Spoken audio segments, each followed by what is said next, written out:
toutes et à tous, c'est Ahmed, j'espère que vous allez bien, j'espère que vous avez apprécié la vidéo d'hier. Aujourd'hui, je suis à nouveau en compagnie de Anthony Lezoimier-Géniaud, CSO, directeur de la stratégie et fondateur de Swissborg. On avait fait une vidéo et un échange ensemble il y a à peu près 3 mois de cela. Je suis doublement heureux de t'avoir aujourd'hui avec moi puisque à ce moment-là précis, Bitcoin était à 16 500 $. Aujourd'hui, nous sommes sur les 28 000 $. On espère que dans 3 mois, si on se revoit et on rééchange ensemble, Bitcoin nous a encore proposé de belles choses. Je vais rappeler très rapidement Swissborg et vous expliquer un petit peu tout ce qu'on va aborder dans cette vidéo. L'application lancée en 2018, ça fait 5 ans que Swissborg existe, un peu plus de 700 000 utilisateurs, qu'on appelle également des Swissborgers, 50 millions de dollars de revenus en 2021, présent dans plus de 100 pays, 250 collaborateurs, d'ailleurs j'ai vu une dernière news, vous êtes passé à 280 collaborateurs me semble-t-il. Swissborg se veut stratégiquement positionné aux portes du Web.3, aujourd'hui valorisé, estimé à 500 millions de dollars, et d'ailleurs vous êtes en train de faire une série A, une première levée de fonds au sein de votre communauté. On va également en parler dans cette vidéo, on va faire des rappels parce que c'est bientôt terminé par rapport à la communauté et des futurs Swissborgers qui aimeraient participer à cette levée de fonds. L'Exchange Smart par excellence, une application simple d'utilisation, intuitive, fiable et très conviviale. L'enjeu de Swissborg accompagne une adoption massive sur les technologies du Web.3, une vision claire et assumée qui prend à cet instant une dimension très particulière, construire la banque du futur. Anthony, on avait déjà fait cette petite présentation il y a 3 mois en arrière, mais est-ce que tu peux très rapidement te représenter? C'est à toi. Avec grand plaisir. Merci Hermès en tout cas pour l'invitation. Et voilà, je salue aussi toutes les personnes qui nous écoutent, tous les borgers, futurs borgers et les gens qui sont loyaux à ta chaîne. Merci encore pour l'invitation. Donc, comme tu l'as rappelé, moi je m'appelle Anthony. On a créé avec Cyrus, que vous avez peut-être aussi eu l'occasion d'écouter sur ce même channel, Swissborg en 2017. L'idée est née en 2017. Ensuite, on a développé le projet, on a fait une ICO fin 2017, début 2018, on a levé 52 millions, donc c'était une ICO assez importante en Suisse. Et depuis, effectivement, on a fait notre petit bonhomme de chemin qui nous amène ici. Donc, on a une app aujourd'hui. On est parmi, je pense, les leaders de la crypto en Europe. On a 700 000 utilisateurs actifs. J'espère très bientôt beaucoup plus, surtout avec les événements, je pense qu'on va décortiquer aujourd'hui. Et comme tu le rappelais, aujourd'hui, on finit pour la première fois, on n'a jamais fait ça dans le passé, mais aujourd'hui, on ouvre le capital donc à n'importe qui avec ce qu'on appelle une série A. Donc, c'est vraiment la capacité d'acheter directement des actions de la compagnie, réservée à n'importe qui. On a plus de 14 000 contributeurs aujourd'hui. Donc, je pense, c'est un des records, du moins en Europe, c'est le plus gros crowdfunding equity d'Europe. Je ne sais pas exactement dans le monde, mais ça doit bien se classer. Donc, on est vraiment très satisfait et honoré d'avoir autant de support de la communauté. C'est valable encore pendant 10 jours, donc vous pouvez participer encore pendant 10 jours. Et puis, j'imagine qu'on va en parler. On a utilisé différents principes quand on s'était rencontrés, quand on avait fait le live en décembre dernier, il me semble, ou novembre dernier. Je me rappelle plus exactement. La valorisation était fixe à un demi-milliard, comme tu disais. Aujourd'hui, on l'a mis en dynamique parce qu'on a voulu vraiment challenger on va dire, les règles du jeu et offrir de plus en plus de quelque chose qu'on pensait être fair pour la communauté. Donc, je pense que là, la valorisation, du coup, à un demi-milliard, c'est la valorisation maximum. Et puis aujourd'hui, elle est à 180 millions. Donc, je pense qu'on est aussi surtout avec ce qui se prépare pour le futur, on est dans dans une valorisation qui est très attractive, il me semble. Voilà. Mais je pense qu'on va en reparler. Merci beaucoup Anthony pour cette présentation. On avait d'ailleurs fait une vidéo dédiée concernant la série A de Swissborg avec Cyrus, c'était il y a à peu près un mois et demi de cela. Si ça vous intéresse, bien évidemment, tous les liens seront dans la description et vous avez un channel dédié sur le Discord des 2 rois du marché. N'hésitez pas à nous retrouver pour pouvoir échanger 10 jours et après ce sera terminé, en tout cas pour cette série A. Peut-être que dans quelques mois, quelques années, il y aura une série B et on sera bien évidemment là pour pouvoir en discuter. On va rentrer tout de suite dans le vif du sujet. On va parler transition, justice, danger, alternative et le plus important pour la communauté, d'usage. Car au fond, celles et ceux qui perdureront, je parle de projets, je parle de crypto, ne sont pas ceux aujourd'hui qui promettent une révolution.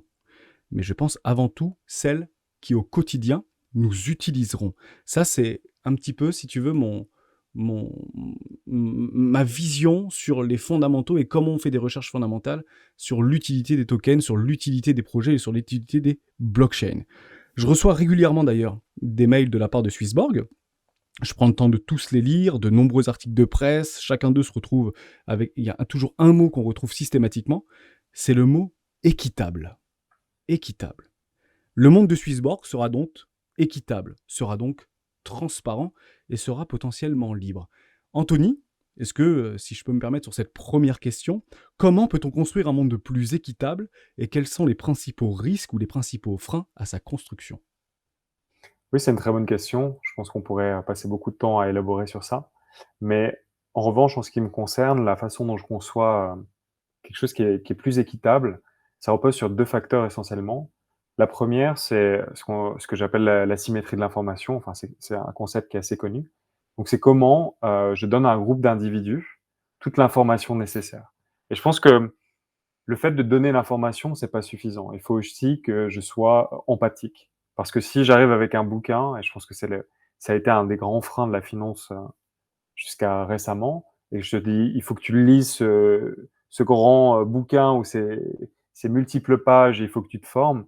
C'est pas quelque chose, je te donne techniquement l'information, mais je te la livre pas dans une façon qui toi te empowered, donc c'est qui te rend, en maîtrise de cette information. Donc je pense que c'est lié à la volonté de donner l'information telle qu'elle est et de la délivrer aussi à un timing et dans une interface qui est agréable d'utilisation et qui dans laquelle l'information peut être appropriée par celui qui la lit. Donc ça, c'est pour moi, c'est vraiment le premier axe et c'est pour ça que chez Swissborg, je pense qu'on met beaucoup d'emphase, à faire les choses de façon très simple et je pense que des fois, on est un peu victime de ça parce que les gens disent: «Mais c'est une application qui est très bien pour les débutants», mais la réalité, c'est que je pense que c'est une application très bien pour les débutants ou pour les gens très avancés, qui comprennent aussi parce qu'ils ont expérimenté dans d'autres écosystèmes, ils ont vu la limitation de certains écosystèmes et ils voient la valeur, chez Swissborg qui est une valeur en fait assez sophistiquée et comme elle est délivrée de façon simple, je pense qu'elle échappe quand tu as l'innocence du début, ça peut un peu t'échapper. Le 2e challenge, et ça je pense que alors ça c'est que mon opinion, mais je pense qu'on avance dans une société qui, justement, fait de moins en moins ça, c'est aussi responsabiliser l'individu. On est dans une société qui babysit beaucoup, qui donne beaucoup de promesses, en fait, et qui pousse les gens donc finalement à acter sans les responsabiliser. Et donc, en fait, tu es victime parce que quand tu es dans une situation en tant qu'individu où tu peux dire: «C'est la faute d'un tel, c'est la faute de FTX, c'est la faute de la banque, c'est la faute de la Fédérale Réserve, c'est la faute, du politicien», et cetera, et cetera, et cetera. En fait, tu négliges ton propre pouvoir parce que tu es toujours en train d'expliquer ce qui t'arrive à titre individuel par des phénomènes extérieurs. Et malheureusement, je pense que c'est le phénomène social media, l'instantanéité, le fait que notre, notre attention est toujours de plus en plus en réduction. Je pense que c'est la denrée la plus rare.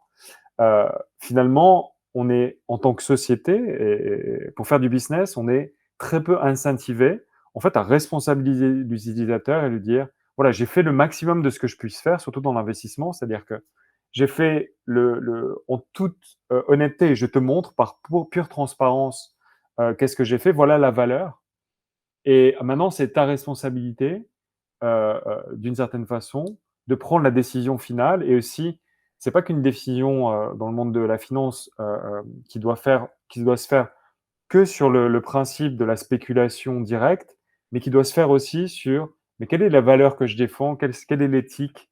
heu, je je pense qu'on est dans un monde qui poursuit toujours indéfiniment, un but individuel, mais la réalité, c'est que la richesse individuelle ne peut pas exister, du moins jusqu'à une certaine, limite, au détriment de la valeur, on va dire, collective.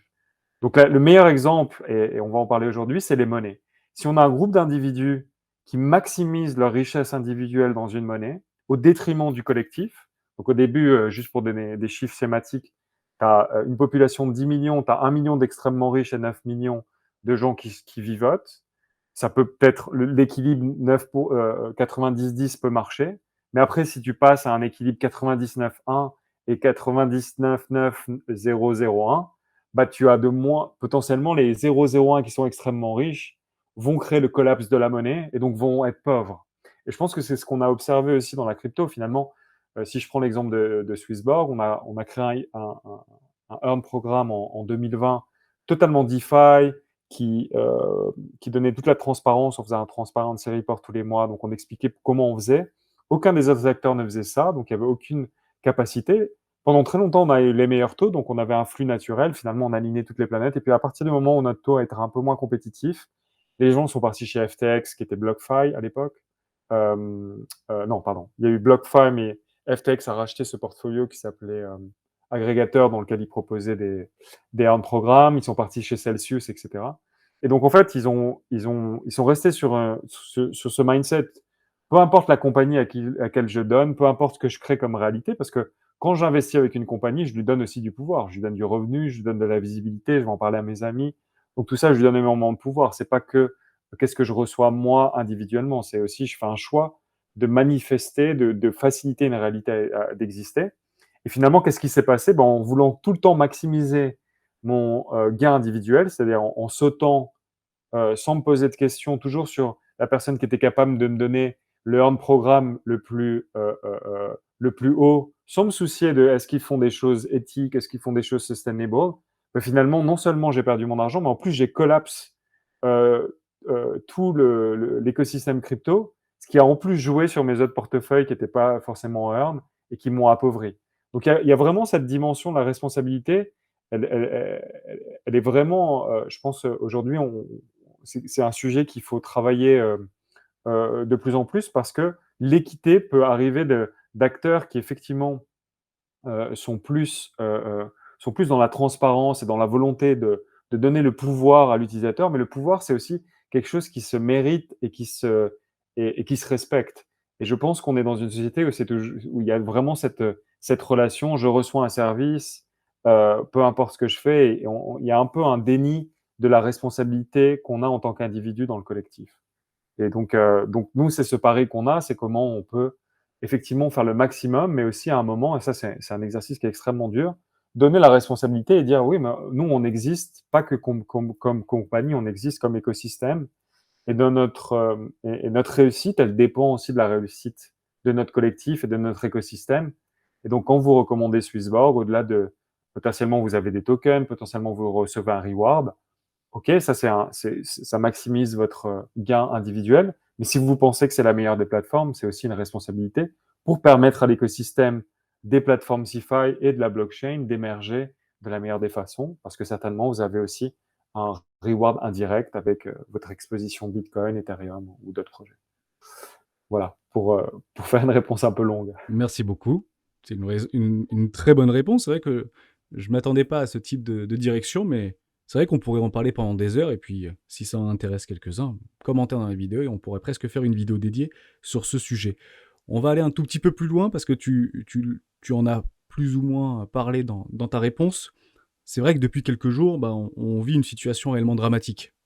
On met réellement le système tout entier, le système monétaire sous tension et les faillites qui succèdent, les ingérences des banques centrales qui se multiplient, nos dirigeants qui surréagissent, on peut parler de nos ministres et de nos présidents respectifs, que ce soit en Europe ou aux États-Unis, avec une approche condescendante. Je pense que le terme est bien choisi.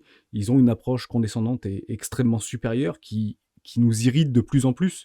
Nous qui sommes peut-être à l'aube d'un changement radical et de retrouver nos libertés, et pas les libertés telles qu'on les connaît, mais des libertés qu'on a en fait depuis très très longtemps probablement perdu, et qui semble profiter, il semblerait, au Bitcoin.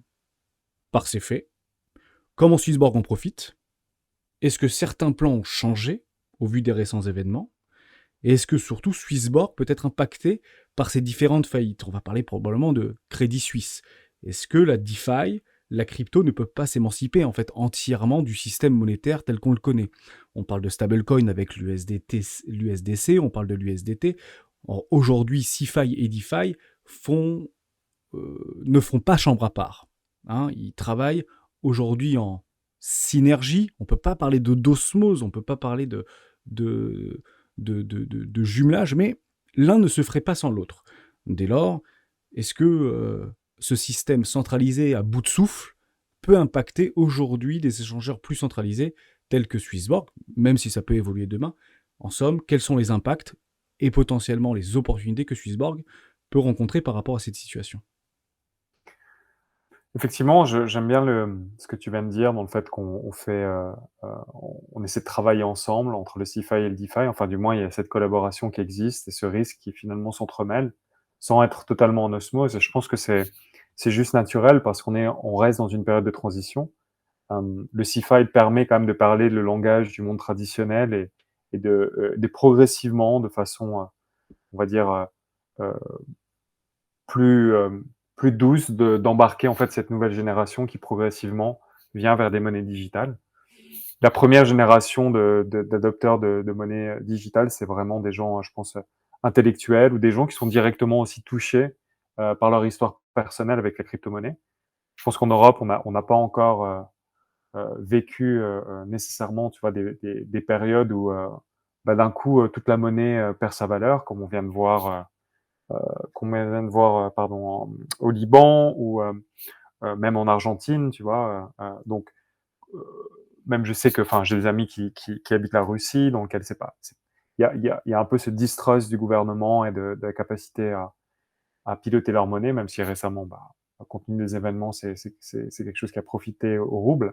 Mais malgré tout, j'ai pas mal d'amis qui sont en Russie, qui transformaient leur monnaie, malheureusement tous les mois, en euros, par crainte, tu vois, d'avoir accès à leur monnaie.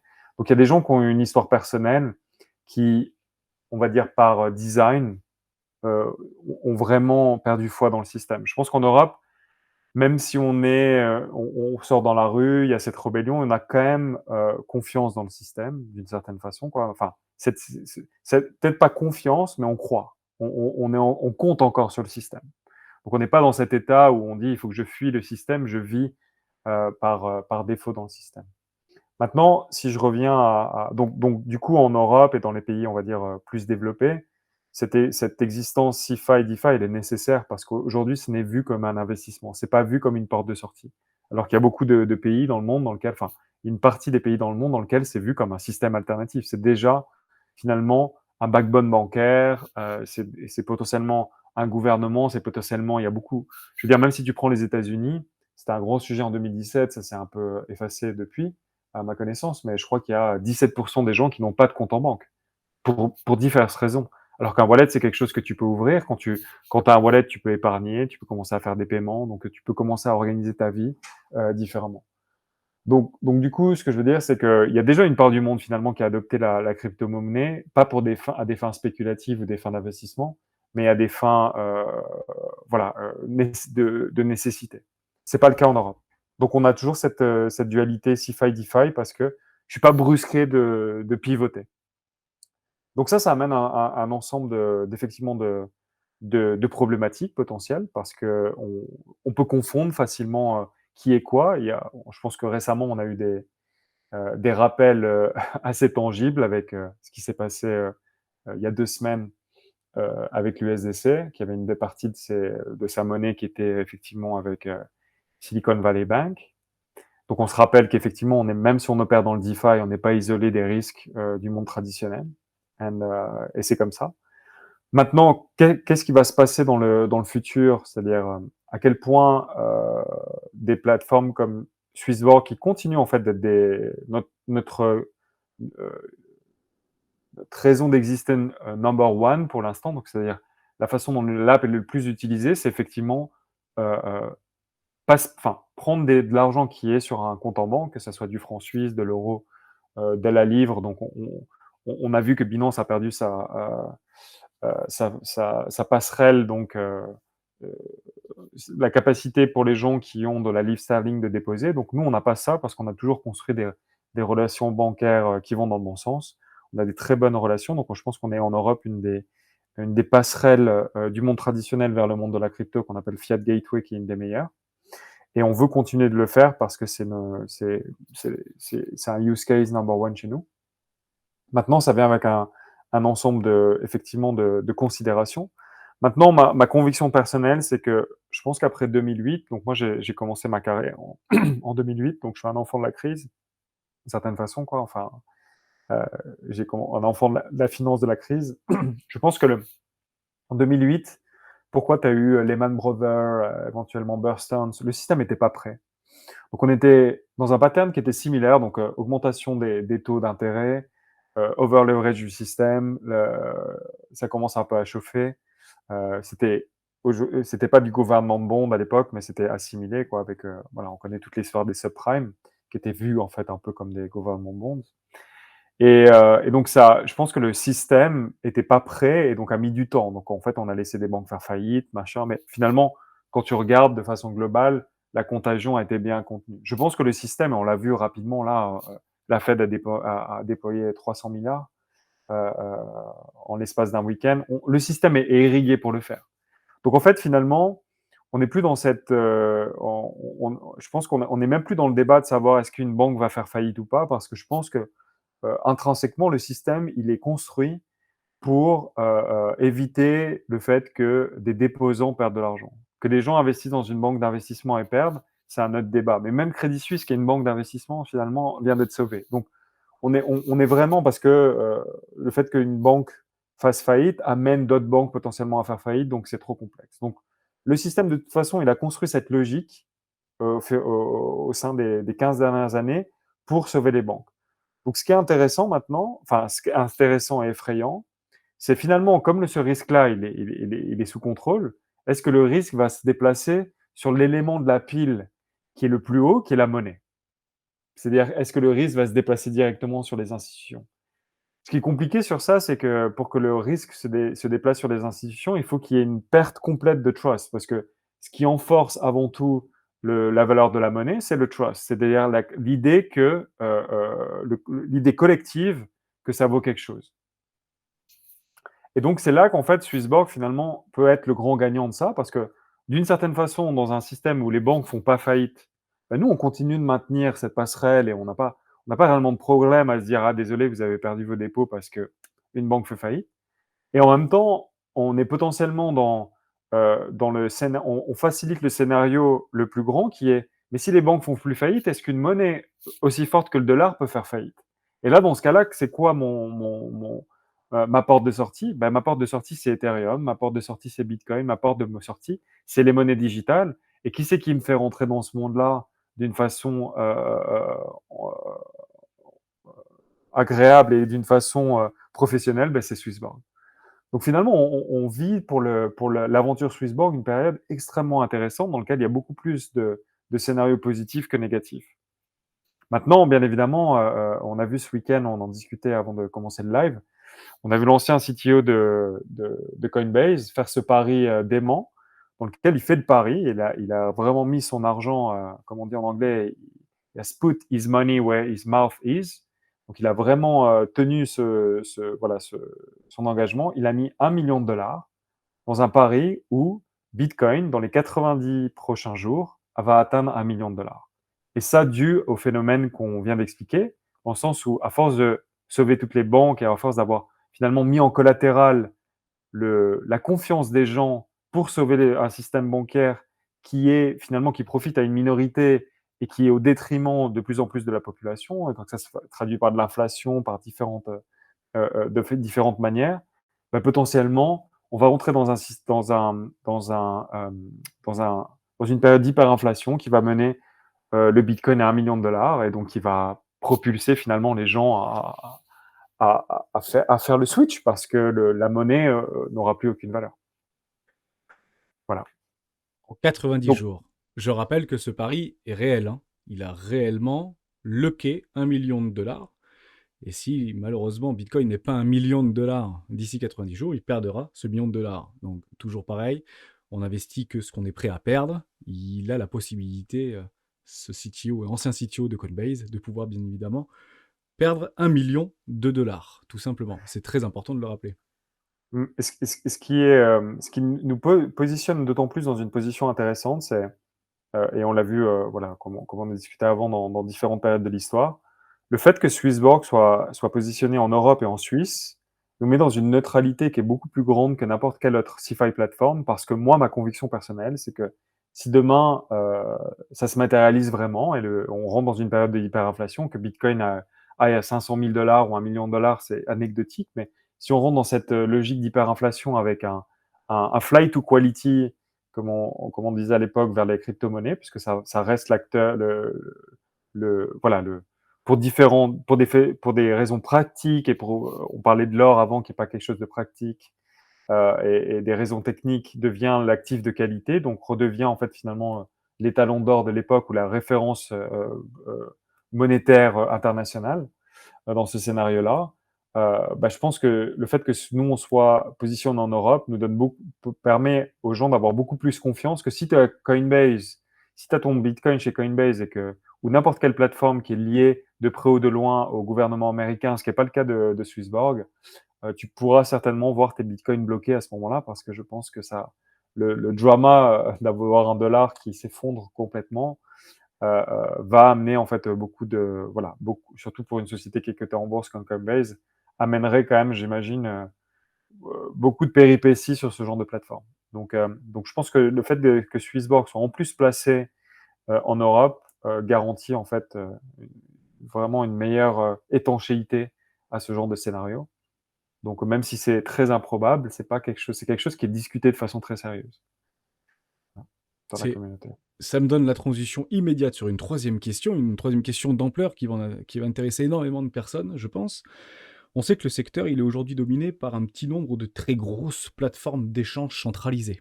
Binance, Bybit, Coinbase, Bitget, OKEx et plein d'autres encore, bien évidemment, dont la stratégie commerciale sont parfois un petit peu discutables. On peut parler des launchpads un petit peu sélectifs, avec des tirages au sort un peu hasardeux.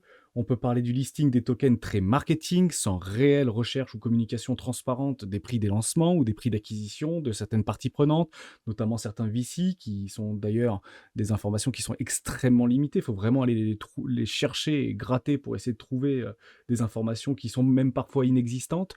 Des informations aussi inexistantes sur les porteurs de projets eux-mêmes. Parfois, ils ont travaillé un petit peu à droite à gauche, mais il n'y a pas réellement un pédigré clair, net et précis par rapport à ses fondateurs.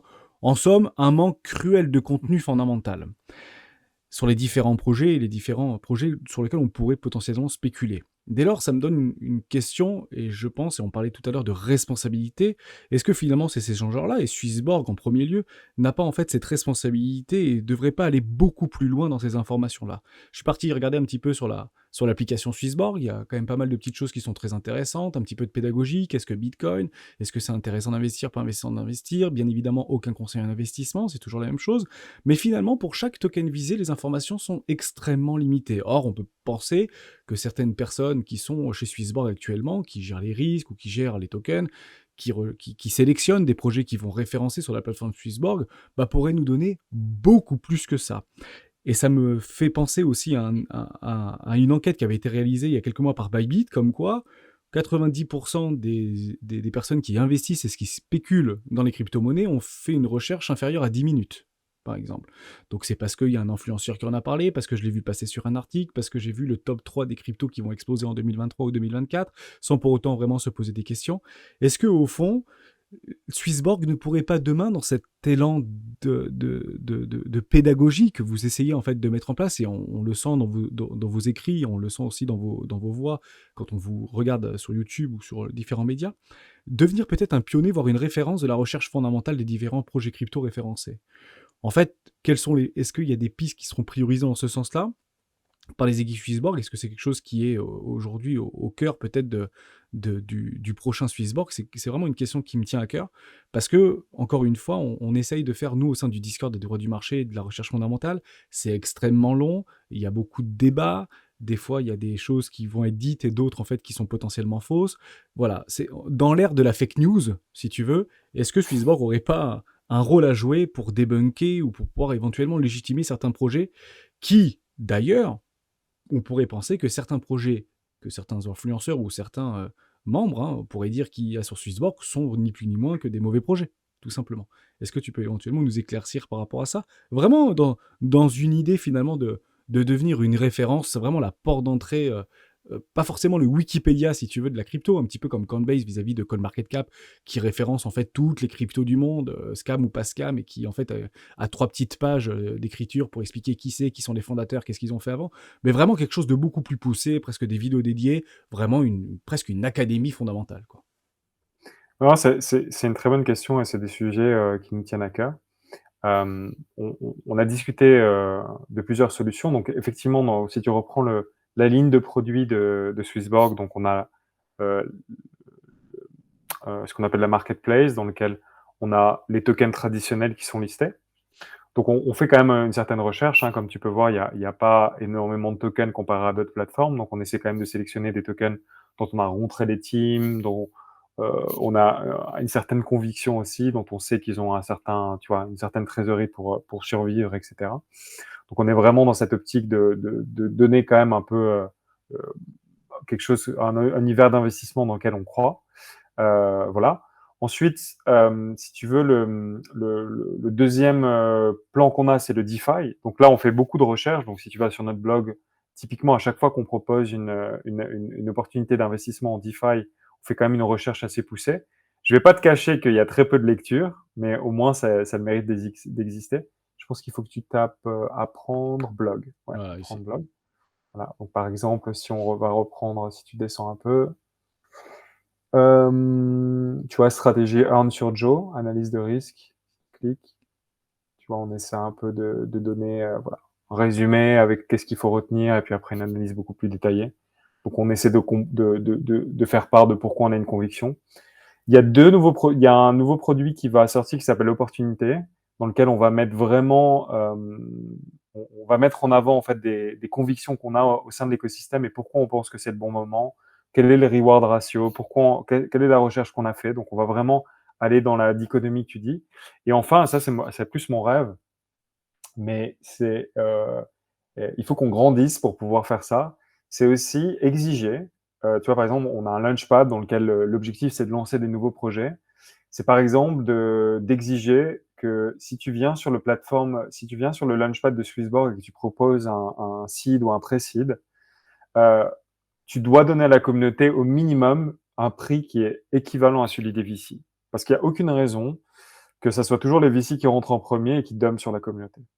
Et donc, ce qu'on veut faire dans le Launchpad, c'est vraiment donner une totale transparence. Donc, tu as par exemple CryptoRank, je crois qu'il fait ça, mais les données sont des fois inexactes, mais vraiment avoir une totale transparence et avoir le projet qui nous dit exactement, qui disclose de façon officielle, voilà les rounds que j'ai fait avec tel investisseur à tel prix. Parce qu'on pense que c'est quelque chose qui ne devrait pas être caché, qui devrait être vraiment affiché, surtout quand c'est du seed, surtout quand c'est des projets qui n'ont pas de valorisation sur le marché secondaire, donc n'ont pas un, un prix qui a été éprouvé pour qu'on puisse avoir des référentiels, pour qu'on ait une notion de qui a quoi, à quel moment, etc. Et en fait, si tu veux, là, on retombe aussi dans la responsabilité collective qu'on parlait dès le départ. Donc, je vais te donner un exemple. Euh, Cette semaine ou semaine dernière, on a Arbitrum qui a fait son airdrop. Donc, il y a beaucoup de gens qui ont reçu le token Arbitrum. Bien évidemment, c'était quelque chose qui est très attendu au sein de la communauté, etc., etc. Qu'est-ce qui s'est passé après que Arbitrum ait listé son airdrop? Ben, tu as Hotbit, fait partie de ces crypto-échanges qui sont vraiment pas là pour parler des projets et de la version fondamentale, mais qui sont là juste pour faire du revenu, qui ont listé un Arbitrum qu'on appelle un IOU, donc c'est une version synthétique d'Arbitrum que bien évidemment tu peux pas déposer, que tu peux pas vendre. La seule chose que tu peux faire, c'est l'acheter à 10 dollars. Donc 10 dollars, ça faisait une market cap pour Arbitrum de 100 milliards, ce qui la rendait, je crois, la troisième plus grande cryptocurrency sur le marché. Ce qui est complètement débile, quoi. Mais tu as quand même des gens qui vont venir et qui vont traiter à 10 dollars. Bien évidemment, tu es obligé de l'acheter au départ. Après, si tu l'achètes, tu peux la vendre à quelqu'un d'autre qui va se faire arnaquer, hein, parce que je veux dire, on est plutôt sur, quand on regarde les valeurs de marché, on va être dans un range entre 50 centimes et 2 dollars pour être large. BitMEX a listé le futur récemment. Je crois qu'il se traitait au départ à 1,70. Il est descendu à moins de 1 durant la journée. Donc, tu vois, la responsabilité collective, c'est qu'on devrait collectivement boycotter quand une plateforme liste à 10 dollars. Parce que qu'est-ce qu'elle fait quand elle liste à 10 dollars? Toi, quand tu l'achètes, elle te le vend parce qu'elle sait qu'automatiquement, en mettant à 10 dollars, elle va faire de l'argent. Et donc, en fait, on est en train de donner gratuitement, juste pour le besoin de spéculer. On a une plateforme qui fait les choses, en plus c'est complètement illégal d'une certaine façon, quoi, parce qu'ils n'ont pas du tout les licences pour faire ça. Je suis persuadé. Et en fait, on est toujours en train, tu vois, de parce qu'on a ce besoin soit individuel addictif d'aller spéculer ou de revendre ou machin, bah, finalement, on rentre dans cette dichotomie. Et dans le DeFi, tu avais Polymarket, par exemple, qui à côté un marché. Donc, tu pouvais déjà spéculer si tu le voulais, mais tu le faisais d'une façon saine. Quand tu fais avec Hotbit qui cote ça à $10, bah, tu donnes de l'argent à un acteur qui est malhonnête et tu continues en fait, donner de l'exposition et une raison d'exister à ces acteurs qui sont malhonnêtes et qui vont jamais aider l'écosystème, d'une certaine façon, qui vont juste accumuler de l'argent. Parce que vendre ça à $10, c'est presque criminel, quoi. Et donc, tu vois, c'est cette responsabilité où potentiellement, moi, j'adorerais qu'il y ait des communautés qui disent, ben non, on boycotte. Parce que quand on fait ça, ben, on pourrait déplacer potentiellement l'intérêt sur des plateformes qui, j'aime le penser, comme Swissborg, qui sont un peu plus éthiques. Et donc, quand on devient collectivement plus fort, parce que finalement, les projets, enfin, l'écosystème, il est polarisé aussi par où il y a l'intérêt. Pourquoi Binance a une position dominante? C'est parce que c'est leur nombre de users. C'est pas leur logo ou peu importe. Donc, c'est leur firepower et la capacité d'organiser certaines choses plus ou moins éthiques, encore une fois. Mais nous, on a vraiment, moi, mon rêve, c'est de créer vraiment un espèce de label et dire, voilà, ça, c'est quelque chose qu'on boycotte parce que c'est quelque chose qui est pour l'écosystème. Et en revanche, on participe agréablement à des choses qui font du sens, quoi. Et ça, c'est notre responsabilité collective, parce que quand je me dis, ouais, c'est pas très grave, tu vois, voilà, au lieu de marcher, alors moi, je suis pas un expert du changement climatique, hein, donc c'est juste à illustration, mais quand je dis, ouais, c'est pas très grave si je prends ma voiture pour aller d'un point A à un point B qui m'aurait pris 5 minutes pour marcher, si le changement climatique, c'est une vraie réalité, bah, non, c'est pas grave, mais cumuler, c'est grave, tu vois. Donc, c'est vraiment rapporter. Je pense qu'on a vraiment cette position collective où si je gagne rien à le faire, bah, autant pas le faire, quoi. Et donc, du coup, il va falloir aussi, c'est notre plus grand challenge, qu'on embarque la communauté à dire, mais on fait pas ça que pour vous montrer quel est le prix. Je pense qu'on essaie d'imposer un standard et créer un espèce de label, de dire, voilà, en tant que projet, tu as le Swissborg Label parce que tu as communiqué en toute transparence tes données, et donc tu as été éligible à notre Launchpad ou à certaines ranges de produits. Donc ça, c'est un peu voilà, les discussions qu'on anime de façon interne. Bien évidemment, on n'est pas le plus gros acteur, donc il y a encore une fois, parce que il y a cette soif de la spéculation et d'aller vite, etc., on met certains acteurs dans une position dominante et c'est difficile de sortir de ça parce que les projets, du coup, sont mal habitués et donc on est tout le temps en train de polariser vers les mêmes acteurs, ce qui crée pas forcément un écosystème qui est très sain. Et donc ça, c'est notre grande mission. Mais on a besoin de nos utilisateurs pour pouvoir l'achieve. C'est très intéressant ce que tu dis, surtout par rapport à des échangeurs potentiellement malhonnêtes, voire malveillants, évidemment, voire des arnaques, ni plus ni moins. Mais c'est surtout par rapport au manque d'éducation, je pense, des personnes qui s'y trouvent très probablement. Et on peut revenir par rapport à la chute de FTX. Bah, juste après la chute de FTX, c'est vrai que nos yeux ils se sont très massivement tournés vers les échangeurs décentralisés, les fameux DEX en réalité. Et on peut parler de Apex, par exemple, de Bybit, on peut parler aussi de Maillard par rapport à Elrond, enfin, c'est Metaverse X maintenant que ça s'appelle, ça, j'ai un tout petit doute. D'autres ont fait des échangeurs décentralisés, on a DYDX également, et c'est vrai que très récemment, il y a Swissborg qui a fait une annonce, une réflexion par rapport à cette idée de pouvoir potentiellement réfléchir à mettre en place un échangeur décentralisé. Vous avez partagé son mécanisme, potentiellement ses formalités. Je cite ce que vous avez mis. Les DEX permettent à tout à chacun de participer et d'apporter de la liquidité au marché. Plus important encore, elles sont transparentes, centrées sur la communauté et incarnent les valeurs de Swissborg. La communauté serait pleinement impliquée dans la gouvernance et le fonctionnement du protocole et chacun serait libre d'y participer. Dès lors, est-ce que cette réflexion est une réflexion à un stade relativement avancé ? Est-ce qu'il y a une potentialité ou une réalité clairement envisagée de mettre en place un échangeur dit décentralisé au sein de l'écosystème Swissborg ? Concrètement, à quoi devons-nous nous attendre et surtout dans quel délai et comment pourrions-nous y participer, nous, la communauté dite Swissborger ? Alors, c'est des sujets qui font effectivement l'objet de plusieurs discussions en interne. Donc, il y a des décisions assez concrètes qui sont en train d'être prises. d'aller dans certaines directions. Et ça, c'est parti du constat simple de se dire, et on pense pas que ça va arriver, mais on prend ce constat, on se dit, si demain, par exemple, Binance faisait faillite, était amené à collapse, est-ce que la liquidité se déverserait dans le CeFi ou alors est-ce que la liquidité s'irriguerait dans le DeFi? Et nous, notre lecture, c'est qu'aujourd'hui, bien évidemment, il y aurait une partie qui repartirait dans le CeFi, potentiellement des plateformes comme Bybit. Il y a quand même une certaine convenience, notamment sur les aspects dérivés.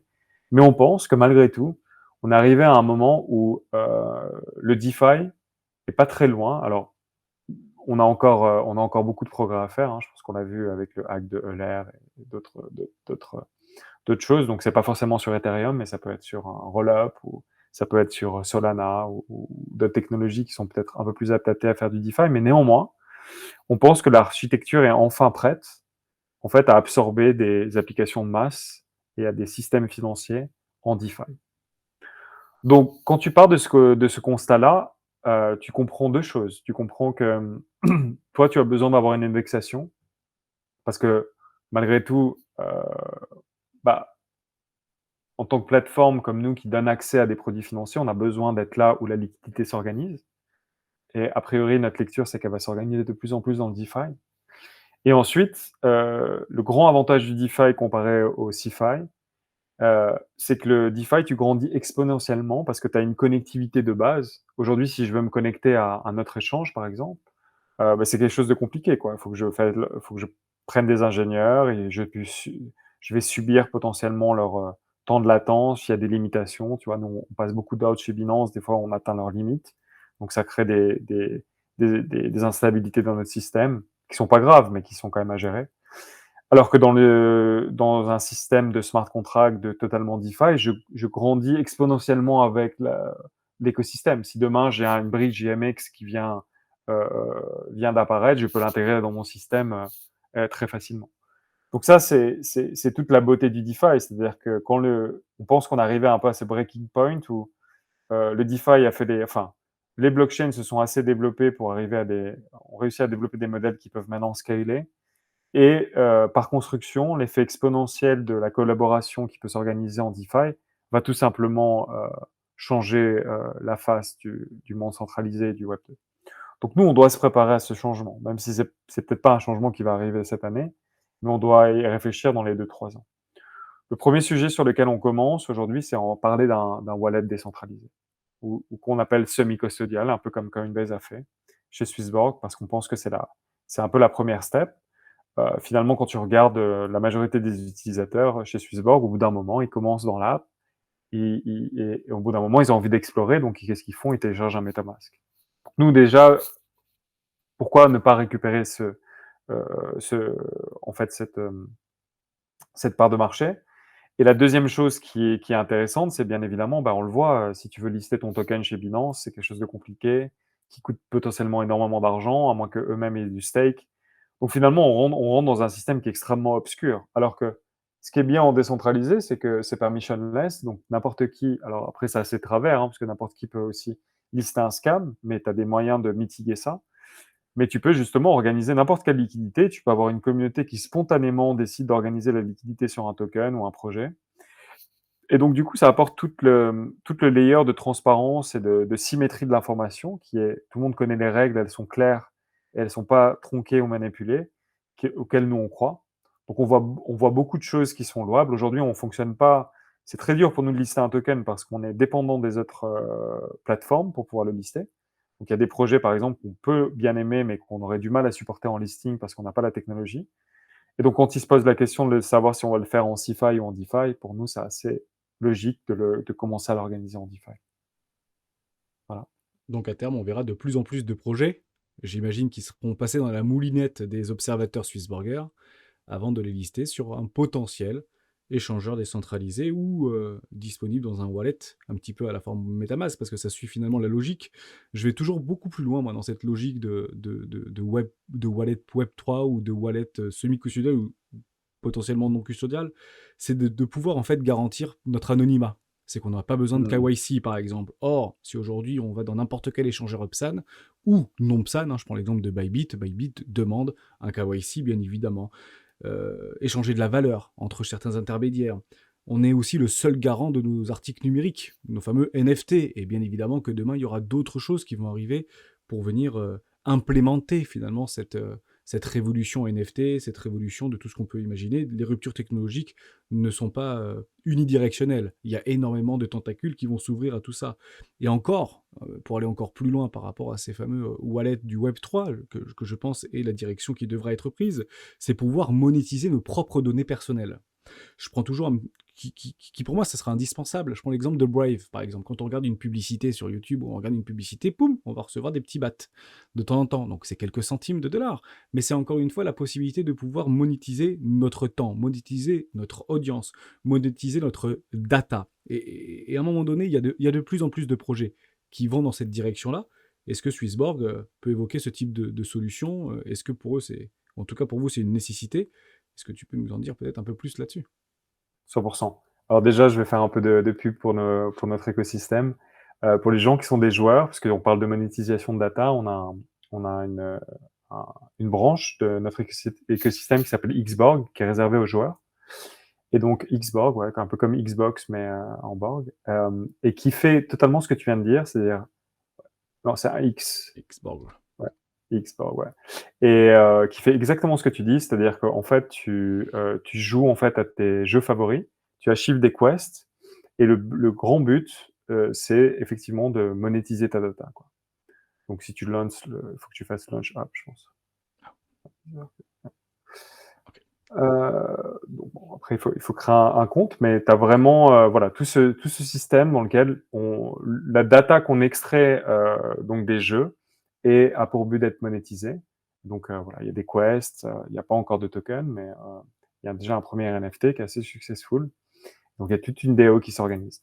Donc bien évidemment, nous, le sujet, le pitch initial de Swissborg, c'est de dire alors, on utilise banque par défaut de meilleure terminologie. Ma legal team n'aimerait pas que je dise ça.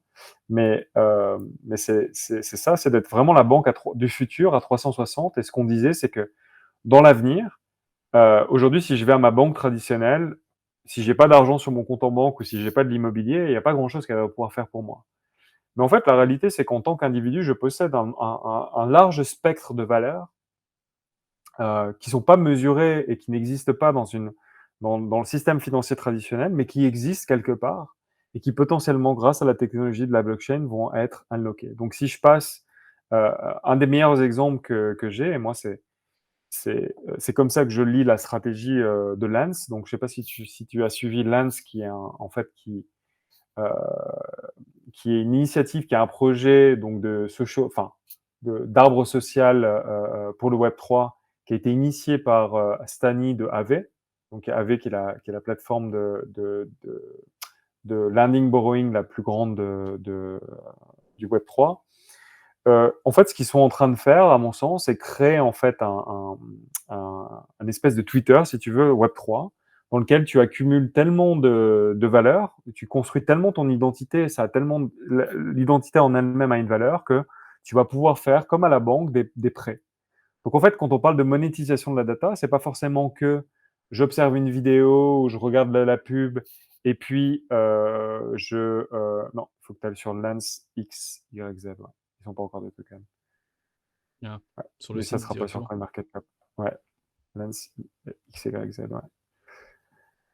Avec un E. L-E-N-S. L-E-N-S. Et ouais, avec un S, ouais. Enfin, ouais.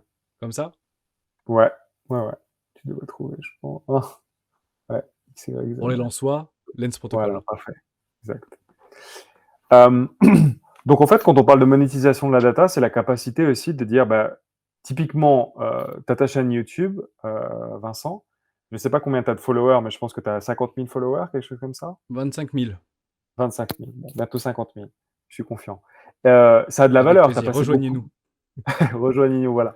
Tu as passé beaucoup de temps à créer ces vidéos. Tu mets aussi beaucoup d'amour, beaucoup d'émotions. Tu as lié ta communauté avec toi à travers ces vidéos. Donc, il y a tout un attachement. Si demain, je te disais, OK, tu me donnes ton compte YouTube, je le séquestre, tu peux toujours l'accéder, mais je le séquestre, et je te donne par exemple 1 000 € de prêt, et je te fais 100% confiance que tu as 10 mois pour me les rembourser, 100% par an, 100, pas 100, 100 € par mois. Mais 110 € pour faire avec les taux d'intérêt, admettons. Si tu as besoin de 1 000 € à ce moment-là, tu peux dire oui. Mais moi, j'ai la garantie que tu vas me, enfin, j'ai des forces façons de penser que tu vas me les rembourser parce que ta chaîne à construire et l'attachement émotionnel que tu as vaut certainement beaucoup plus que 1 000 €. Donc en fait, la monétisation de la data aussi, c'est pouvoir permettre de créer heu heu, un layer en fait d'identité on-chain qui permette de pouvoir faire du non collateralized loan. C'est ça la plus grande application. Donc ça, c'est vraiment les sujets sur lesquels on s'intéresse. Et ensuite, chez Swissborg aussi, bah, effectivement, il y a un ensemble de data qui sont créés au sein de notre plateforme, qui est centralisée. Et le jour où on a comment ça s'appelle, un wallet décentralisé, si tu souhaites exporter tes datas sur le wallet décentralisé, c'est quelque chose sur lequel on travaillera parce que potentiellement, si tu es quelqu'un d'extrêmement loyal, actif au sein de l'environnement Swissborg, bah, tu peux avoir quelqu'un qui soit intéressé à discuter avec toi, à t'offrir quelque chose. Et la beauté des adresses Ethereum ou des adresses, des publiques adresses de façon générale, et je pense que ça, tout le monde l'a pas encore compris, mais ça vient, c'est que bah, je peux communiquer directement avec toi. Donc, tu as des choses comme ETH Mail ou des protocoles comme ça qui te permettent d'avoir directement une adresse email qui est reliée à ta public key. Ce qui fait que moi, que je fasse un paiement ou que j'observe quels sont les achievements, et maintenant, imaginons que pour ce que tu fais dans l'app, on te donne des badges qui deviennent on-chain, ben, je vois que tu es un super utilisateur de Swissborg. Moi, je viens de créer une nouvelle application et j'ai envie de t'inviter dans cette application. Ben, je t'envoie un peu de mon token pour telle et telle valeur ou je t'envoie un ticket sous forme d'NFT pour t'inviter qui va te donner certains bénéfices. Et donc, du coup, en fait, on va vraiment propulser, je pense, la façon dont le marketing est fait, la façon dont même les non-collateralized loans vont s'effectuer et vraiment les enjeux de la data. Je pense que le non-collateralized loan, c'est le plus important. Ce sera relativement transparent. Si on prend l'exemple de Ethereum avec cette adresse publique, on peut remonter toutes les transactions qui ont été réalisées sur cette adresse publique. En somme, si je viens demander un prêt ou demander quoi que ce soit à quelqu'un, et ce ne sera pas forcément de la valeur, hein, ça peut être toute autre chose. Demain, les applications seront dites infinies, mais on remontera l'intégralité du pédigré de cette adresse publique, bien qu'elle soit anonymisée. Bon, il n'y aura jamais un nom, un prénom ou un KYC derrière, mais techniquement, est-ce qu'on n'est pas un petit peu là dans cette chimère un petit peu de point social ou de permis à point social qui pourrait potentiellement nous porter préjudice dans l'avenir. Parce que on le sait, c'est assez facile aujourd'hui, et surtout tous ceux qui ont encore aujourd'hui une adresse Ethereum, qui ont réalisé des KYC un petit peu à droite à gauche, etc., c'est assez facile de remonter Mhm. l'identité de la personne à qui appartient cette adresse publique. Et je pense très franchement qu'avant que ça change, il faudra vraiment de très très nombreuses années et un renversement assez brutal du système tel qu'on le connaît. Et je ne mise pas personnellement dessus, en tout cas je ne joue pas personnellement ce scénario. Dès lors, est-ce qu'on n'est pas peut-être, et on l'avait déjà éventuellement évoqué ensemble sur notre premier échange, creuser encore une fois notre propre tombe? Toujours à être ultra transparent, ultra innovant, ultra je montre tout et je montre pas de blanche dans absolument tout ce que je fais. Ça permet d'aller toujours dans le sens, mais peut-être un petit peu trop dans le sens du blanchiment d'argent, etc., de tout ce qui est corruption. Est-ce que finalement, c'est peut-être pas la meilleure direction? Grand point d'interrogation. Non, très certainement. C'est clair qu'aujourd'hui, potentiellement, on peut voir un futur où à des bitcoins qui n'ont jamais été interceptés par aucune notion d'identité sont plus valuable que des bitcoins qui peuvent être reliés à une notion d'identité. C'est clair que dans le, on va dire dans le fait qu'on ait scalé, enfin dans cette volonté de scaler l'univers des crypto-monnaies de façon extrêmement rapide en introduisant des acteurs dont on fait partie qui font du KYC parce qu'on a la nécessité de le faire. Effectivement, on détourne un peu le but initial. Néanmoins, je pense que tu peux toujours c'est un peu la notion du cash et de la banque encore aujourd'hui. C'est-à-dire que tu peux avoir une partie de tes actifs digitaux qui sont complètement anonymisés et d'autres qui ne le sont pas. Et bien évidemment, ça demande un peu d'organisation et ça demande de savoir comment opérer pour le faire, mais c'est possible. Donc, Est-ce qu'on a besoin de complètement cacher l'identité? Ça, c'est une bonne question. Maintenant, je sais qu'aussi, voilà, c'est pas forcément le débat d'aujourd'hui, mais il y a des aspects technologiques, comme on parle souvent du zero proof knowledge. Alors, je suis pas un expert, donc je vais pas l'utiliser à tort et à travers comme beaucoup le font, mais ça repose sur cette idée que si j'achète de l'alcool dans un pays et qu'on me demande ma carte d'identité, bah, si je montre ma carte d'identité, je dévoile pas que mon âge, je vais dévoiler mon nom, potentiellement mon adresse, mon sexe, même si apparemment c'est apparent.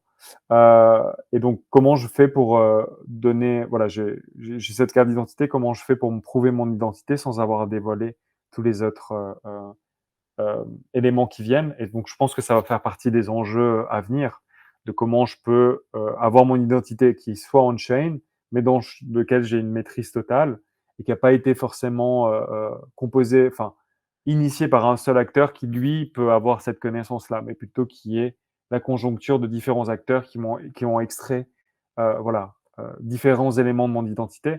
Je pense qu'on est encore un peu loin, mais j'imagine que cette récompensabilité de l'identité, ça va faire partie des enjeux futurs. Et toujours dans cette dynamique et dans cette logique que le système d'aujourd'hui se créera dans le système de demain. Ce ne sera pas quelque chose de complètement séparé, de complètement opaque et de complètement hermétique. Évidemment qu'on le fera en osmose ou en symbiose, on peut éventuellement dire ça comme ça. Et si ça devait se passer différemment, je le dis très souvent chez les rois, eh ben on a le temps. Et on a le temps, pour le coup, de le voir arriver. Et pour les plus maximalistes ou les plus anarchistes d'entre nous, bah, potentiellement de s'y préparer, tout simplement. Ça me donne une nouvelle question parce que quand on parle d'identité, on parle souvent d'État et on pense aux États et aux États qui soient totalitaires ou démocratiques, comme par exemple en France, en Europe, aux USA et d'ailleurs aussi en Asie. C'est le fléau crypto aujourd'hui qu'on est en train de revoir ressurgir et qui est au cœur de toutes les intentions. C'est une attention particulière, on a bien compris qu'elle a été accélérée par les différents événements, que ce soit Signature Bank, que ce soit Silvergate Bank, que ce soit Silicon Valley Bank, dans le secteur bancaire en fait plus traditionnel. Il y a différentes institutions de régulation, on va encore parler de la SEC, et on ne fait qu'en parler finalement depuis maintenant plusieurs mois, qui sont de plus en plus contraignantes. Toutes les cryptos sont des securities, hormis Bitcoin, on l'avait expliqué d'ailleurs dans un précédent live, pourquoi Gary Gensler en fait nous explique que seul Bitcoin est une commodities, et on ne va pas forcément reparler de l'idée, de l'éventualité que Bitcoin serait potentiellement une assurance, à peu près au même égal que le gold aujourd'hui qu'on peut éventuellement retrouver soit dans la terre, soit dans des coffres forts, bien évidemment. On oublie les ETF et tous les dérivatifs. En somme, de plus en plus de pays, de plus en plus de partis politiques prennent de plus en plus parti sur les crypto-monnaies et sur les technologies du numérique. Soit il y en a des crypto-friendly, on peut parler de certains, par exemple, gouverneurs américains, plutôt républicains d'ailleurs, et d'autres qui sont complètement anti-crypto. Et on peut éventuellement penser que Joe Biden est plutôt anti-crypto. En tout cas, il ne le porte pas vraiment dans son cœur. Il est démocrate, il est plutôt conservateur. Il veut taxer toutes les personnes qui détiennent de la crypto, taxer les mineurs, taxer tout ça, même s'il y a forcément du bon, bien évidemment, dans ses plans, puisque c'est quelque chose par rapport à ces annonces qu'ils font encore aujourd'hui. Il faut revenir en fait en 2020 et 2021 par rapport à des augmentations d'impôts qu'il avait déjà annoncées par rapport à un grand plan qui s'est aujourd'hui appelé Inflation Act, je ne sais plus très bien, enfin quelque chose de très actualité, mais finalement c'est un plan qu'il avait en fait demandé à son gouvernement de 2000 milliards de dollars. Bon, finalement c'était 400 milliards de dollars qu'il a récupéré, mais dans l'idée c'est pas quelque chose qui sort du chapeau. Mais on peut voir que c'est quand même de plus en plus clivant. Parfois, certains pays le sanctionnent, d'autres le réglementent, de façon assez agressive d'ailleurs, et d'autres, même pire encore, l'interdisent ni plus ni moins. Et ça va aller encore plus loin, puisque beaucoup pensent que c'est une inévitable innovation qui va en fait transformer nos vies de demain. Et c'est vrai qu'on est un petit peu dans la compréhension. Ce que je me pose comme question, et je pense que c'est une question légitime, comment construire sereinement un avenir idéologiquement complexe, j'ai envie de dire, plus juste, plus équitable, plus radieux, alors que aujourd'hui, ce qu'on comprend de nos politiques, c'est clairement un statu quo. C'est le conservateur qui va l'emporter sur un petit peu l'anarchiste numérique. L'anarchiste numérique ou l'anarchiste pacifique, on pourrait presque l'appeler comme ça. Le maximaliste pacifique. En fait, comment on peut naviguer aujourd'hui et comment Swissborg, et je parle vraiment de Swissborg ici, ou d'autres projets crypto, si vous en connaissez, je pense que tout le monde est à peu près dans le même bateau, et de toute manière, on est à peu près tous dans le même bateau. comment on peut naviguer avec si peu de visibilité par rapport à des textes de loi, des agréments, des certifications, des complications, des levées de boucliers, des mises en place de boucliers. C'est très difficile dans un contexte de loi, de texte de loi, de législature, de lobbyistes crypto, etc., qu'on ne voit pas en fait sur le devant de la scène, à part quelques-uns, nous influenceurs. On fait partie finalement de ces lobbyistes crypto, et on peut me considérer comme un lobbyiste crypto, comme celles et ceux qui vont au Parlement européen ou ceux qui vont sur les plateaux TV, et notamment BFM Business, qui a dédié d'ailleurs une émission sur BFM Crypto. Comment on arrive en fait à gagner ou à rentrer dans cette bataille du juridique, c'est clairement ça le terme, sans, en imaginant presque on l'a déjà perdu, cette bataille juridique, cette bataille politique, avant même de l'avoir commencé. Ouais, comme tu dis, je pense que ce qui est encore, bon, il y a plusieurs sujets en fait dans ce que tu demandes, parce que je pense que le premier sujet, c'est déjà d'isoler ceux qui ont un agenda politique, donc en fait finalement qui attaquent la crypto parce que c'est un peu leur cheval de bataille pour acquérir certaines parts de marché dans l'électorat, parce qu'on sait qu'on a un électorat qui, par l'abus d'informations, a vu la crypto comme quelque chose de criminel ou comme quelque chose de négatif. Et donc, en fait, c'est comment je repolarise cette population parce que potentiellement, mes autres chevaux de bataille sont pas bons. Donc, en fait, eux, ils sont complètement, en fait, ils s'en foutent finalement que ça soit de la crypto ou autre chose. Ils voient ça comme une opportunité, donc ils sont purement opportunistes et ils s'opposent juste pour gagner l'opinion publique.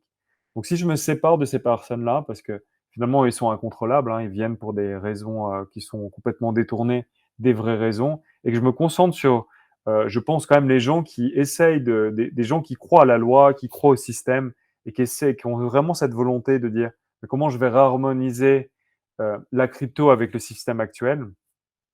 Je pense qu'on est encore, et encore la France, de tous les échanges qu'on a, vraiment la France, c'est un régulateur qui est très interactif. On a vu aujourd'hui Cycle, qui est donc le backer du SDC, qui a choisi son HQ européen en France. Je pense qu'il y a un vrai effort malgré tout en France de vouloir comprendre, et on a des interlocuteurs qui sont très dynamiques et je pense qu'ils ont une passion malgré tout pour la crypto. Je parle au niveau des régulateurs, donc ça facilite les choses. Mais je pense que dans le mindset public, en fait, on a encore la perception que la crypto, c'est pas réellement une technologie, mais c'est plutôt une classe d'actifs, au même titre que les commodities ou les emerging markets, qui sont arrivés à un certain moment dans le monde bancaire et qu'on va pouvoir le réguler en faisant des règles.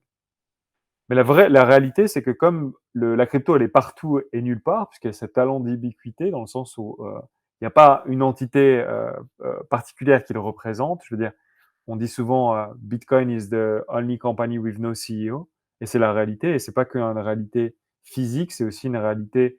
Enfin, c'est pas qu'une réalité imagée, c'est une réalité physique dans le sens où il n'y a pas, on peut pas shut down un serveur et avoir plus de Bitcoin, quoi. C'est shut down Bitcoin, c'est quasi impossible. Et c'est le but, ça a été construit de cette façon-là. Donc je pense que quand on va arriver, et c'est peut-être la nouvelle génération, c'est-à-dire les gens aujourd'hui qui ne sont pas forcément des décisionnaires au sein des régulateurs, mais qui vont progressivement le devenir, quand on aura compris ce clic, on comprendra que de toute façon, la seule chose qu'on peut faire, c'est shut down un certain type d'acteurs, mais en faisant ça, on va permettre à d'autres acteurs potentiellement encore moins bien intentionnés ou pas du tout bien intentionnés, alors que les acteurs qu'on a freinés étaient bien intentionnés, d'émerger. Parce qu'on ne peut pas shut down la crypto par design. Donc le seul moyen de faire quelque chose qui marche, c'est de s'installer et de dire we don't know better.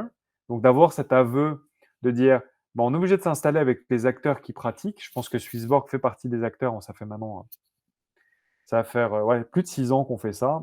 Donc et je pense on a surfé plusieurs bear markets et des violents bear markets avec de la tentation. Donc je pense on a des choses intéressantes à apporter. D'ailleurs, je me rappelle en 2018, on avait contribué, il y avait une demande open qui a été faite de comment, par l'AMF, comment on peut réguler les ICO. On avait fait ça avec un ami à nous qui est avocat, qui s'appelle Stéphane Daniel, qui a maintenant un cabinet d'avocats spécialisé dans la blockchain. Donc bravo à lui en France.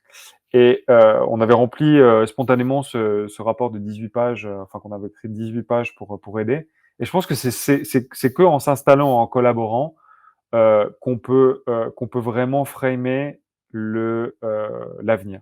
Moi, moi, je pense qu'on arrive à un moment, et ça c'est ma conviction personnelle, où le régulateur doit lui-même développer de la technologie. C'est-à-dire, ça serait idéal de dire, par exemple, si tu veux l'agrément PESAN, hein, pour prendre un exemple, ou peu importe, l'agrément en France, bah, nous, on a fait un partenariat, par exemple, avec Ledger, et maintenant, on a open source certains wallets, certains technologie, tu dois utiliser ça parce qu'on sait que quand si tu utilises ça, par définition, ça va enforcer, c'est pas une question de contrôle, mais ça enforce une certaine professionnalisme.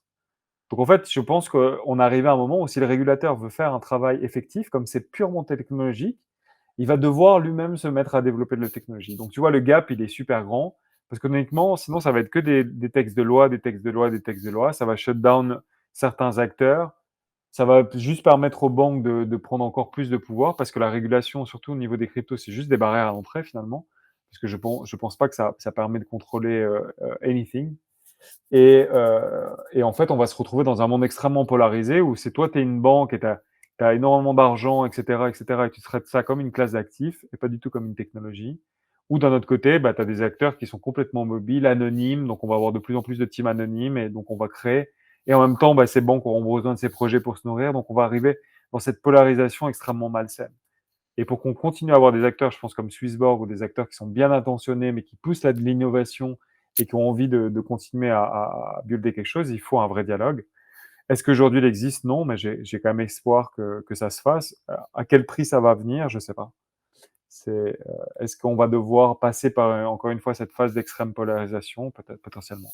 Et dans Difficile. quel délai? C'est ça aussi une Et donc, question qu'on peut se poser, parce que finalement, on avance un jour et c'est quand même dingue en se disant qu'on s'était vu il y a 3 mois, on était à quelques jours de la chute des FTX, on avait déjà vécu Terra Luna et Celsius avant. 3 mois après, on se retrouve, enfin 3 mois après, dans la vie d'une banque, c'est très peu, hein, ou dans la vie d'un prêt, c'est relativement peu, surtout d'un prêt immobilier. Et on se dit qu'il y a eu des faillites successives aux États-Unis, qu'on a été proche de l'effondrement bancaire, qu'on a été et évidemment que ces risques-là ou ces récits-là ou ces narratifs-là renforcent le biais de ces régulateurs d'être encore plus stricts par rapport à l'encadrement. Et c'est quand même assez dingue que, encore une fois, quand on parle de Silvergate, quand on parle de Signature Bank, quand on parle de Silicon Valley Bank, à chaque fois, dans chaque article, on place crypto. Dans chaque interview, dans chaque journaliste, on place crypto à penser que crypto est à l'origine de ce fiasco, à penser que Bitcoin ou l'ensemble de ces technologies sont à l'origine de ces mauvais récits, tout simplement. Et il est vrai qu'on est encore dans cette idée-là. Et cette idée-là et le travail des journalistes, il y en a qui sont très bien, il y en a qui sont peut-être plus à reprendre, je ne dis pas du tout le contraire, mais si on peut parler de journal ou d'information ou de communication dite mainstream, eh ben ça va pas dans le sens de l'adoption. Bien évidemment, ça va complètement à contresens de cette adoption. Et il faut vraiment comprendre quelque chose, et on est encore là aujourd'hui, et on en parlait juste avant de commencer cette interview, que quand on revient, et je me rappelle, on rediscutait de 2018-2017, à quel point nos représentants politiques n'ont pas évolué sur la question. En fait, ils ont juste agrémenté leur vocabulaire. Ils ont d'autres mots à la bouche. Mais le narratif, le scénario, la vision, la visibilité qu'ils ont que très peu évolué, parce que c'est aussi une forme de travail des représentants, des entreprises privées, des influenceurs, évidemment. On peut parler de Asher, qui a d'ailleurs écrit aux députés qui avaient fait, ou aux sénateurs qui avaient proposé un texte de loi, et je pense qu'il faut aller dans cette direction-là, et je suis toujours très content de le repartager. C'est pas qu'il faut le faire, ou qu'il faut le faire, il faut en fait, il faut tout le temps le faire. Il faut que ce soit omniprésent. Et c'est comme ça qu'on arrivera à faire changer des mentalités. C'est en parlant, en étant présent, qu'on arrivera probablement à faire avancer les choses dans le bon sens. Je le dis, je le rappelle, tous nos politiques sont généralement élus, que ce soit au Parlement européen ou que ce soit au sein de nos parlementaires, donc que ce soit sénateurs, mais plutôt par les maires, mais plutôt de l'Assemblée nationale, et ben ils iront toujours, si vous voulez, dans le sens du peuple. Et si les médias et si les informations sont toujours contre les cryptos, ou si à chaque fois qu'il y a un drame, on arrive à placer le mot crypto-monnaie, en fait, personne, ou enfin, allez, 99,8% des gens n'iront pas se poser la question de se dire, ok, peut-être que c'est pas réellement la réalité, est-ce que c'est une fake news ou est-ce que c'est un détournement de la réalité? Parce qu'on ne prend plus le temps, on se fait abreuver de tellement d'informations, de tellement de push, de tellement de notifications, qu'on est très spectateur en fait de notre propre vie. Et on en revient à ce début de vidéo par rapport à l'équitabilité vis-à-vis de la responsabilité. On n'est plus, c'est vrai, en tout cas on est de moins en moins responsabilisé, par rapport à la traduction qu'on peut faire des informations que nous avons. Je n'ai pas envie de rentrer dans un débat politique, puisqu'on on en est bombardé au quotidien, que ce soit avec le conflit en Ukraine et la Russie, que ce soit avec Taïwan et les Amériques, et la Chine et les États-Unis, que ce soit, etc., etc., etc. Mais il est vrai qu'il faudra tout simplement du temps, et ça peut peut-être permettre aux gens et à ceux qui nous écoutent aujourd'hui, peut-être qu'ils vont reprendre cette vidéo dans plusieurs mois ou voire années, ce sera, je pense, une très bonne idée, de tout simplement vous dire que le train, il part pas tout seul. Le train, il part pas d'un seul coup de baguette magique. Les scénarios sont intéressants, le narratif qu'on est en train de construire aujourd'hui est plutôt pertinent, mais ça ne fera bien évidemment pas que des gagnants. Hein. Il y aura beaucoup de temps et on a beaucoup de temps devant nous pour pouvoir construire, pour pouvoir builder. Et que ce soit Swissborg, que ce soit CZ, hein, sans parler de son entreprise qu'il a parfaitement bien réussi à manœuvrer jusqu'ici, et ben, nous parle en permanence de construire, qu'est-ce qu'on construit aujourd'hui, et tous les projets sont hallucinants par rapport à ça. Ça me fait penser, en parlant de construction, en parlant de projet, en parlant de bâtir quelque chose, et Swissborg a cette particularité, c'est de pouvoir et de vouloir et de s'intéresser à construire quelque chose avec sa communauté. On arrive à la fin de la série à Swissborg. Ça se finit donc à l'heure où on tourne la vidéo dans une dizaine de jours, un peu moins maintenant, donc à peu près une semaine. 14 000 investisseurs, plusieurs millions d'euros levés à travers la communauté, uniquement par le biais de la communauté. Et je pense que c'est très important. Il y a aussi une partie privée, mais vraiment le gros a été fait par rapport à la communauté. Donc c'est unique en Europe. On l'a dit en fait en début de cette vidéo. La question que tout le monde se pose finalement, c'est et après, qu'est-ce qui se passe finalement? Qu'est-ce qui se passe après? Mais avant d'aller là, moi j'aimerais en fait qu'on aille sur une direction un petit peu différente. Et j'aime beaucoup faire ça. Si on pouvait remonter le temps, si on pouvait remonter au premier jour de Swissborg, en 2017, on est fin 2017, début 2018, est-ce qu'il y a une seule chose, Anthony, que tu changerais? Une chose qui aurait pu remettre en question l'existence même de Swissborg? Quelque chose qui aurait pu faire tomber Swissborg? Une chose tout simplement différent de ce que tu aurais pu faire ou ce qu'avec Cyrus tu aurais pu faire. Et si elle existe, laquelle? Y a pas, par nature, je suis pas quelqu'un qui j'aime envisager le futur en fonction de ce qui a été bâti dans le passé. Je pense que effectivement, quand tu as une destination qui est assez claire, et je pense que depuis le jour 1, on est dans cette conviction qu'il faut reconnecter les individus avec cette notion d'investissement. Pourquoi? Parce que l'investissement, c'est plus que de la spéculation. C'est plus que regarder un graphe qui va en haut et en bas. L'investissement, c'est de donner le pouvoir à des entrepreneurs, à des groupes d'individus de créer un futur auquel on croit. Donc si demain on a investi tout notre argent avec Tesla, on va tous construire des voitures, on va tous conduire des voitures électriques extraordinaires. Si on met tous notre argent dans TikTok, peut-être que nos enfants, au lieu de vouloir devenir des docteurs ou des avocats, c'est pas pour dire que c'est un meilleur truc, vont tous vouloir devenir influenceurs. Donc on a une responsabilité, encore une fois, collective dans l'investissement qu'on fait individuel parce que on manifeste un futur. On fait presque du chamanisme quand on investit parce qu'on permet à un futur de se manifester. Et donc pour nous, il y a une certaine noblesse. Finalement, l'investissement, c'est l'outil de collaboration par excellence. C'est l'outil le plus simple qui existe au sein de l'humanité, d'échanger mon temps, puisque finalement, l'argent que j'accumule la plupart du temps a été échangé en fonction de mon temps, qui est la seule denrée que je possède en tant qu'individu, pour justement manifester à travers des individus un futur. Et donc, il y a vraiment cette dimension qui, nous, a toujours été de dire, mais voilà, mais la majorité de l'argent et des investissements est polarisée par des banques, par des fonds d'investissement, par des intermédiaires qui, en fait, vous montrent juste un graphe, une fact sheet, et dire vous allez gagner 10% par an pour aller à votre retraite, et à votre retraite, vous allez commencer vous allez commencer votre vraie vie. Et c'est pas faire. Parce que finalement, on associe souvent le travail avec le labeur et puis la retraite avec quelque chose de positif. Le fait que tu dois trouver un travail qui te plaît, c'est quelque chose qui est difficile, c'est une recherche spirituelle aussi, potentiellement de compétences, ça demande du courage, ça c'est une quête. Puis la deuxième quête, c'est aussi de faire participer, de créer un environnement que tu penses qui fait du sens pour toi en tant qu'individu. Donc, que ça commence avec fonder une famille, mais aussi investir.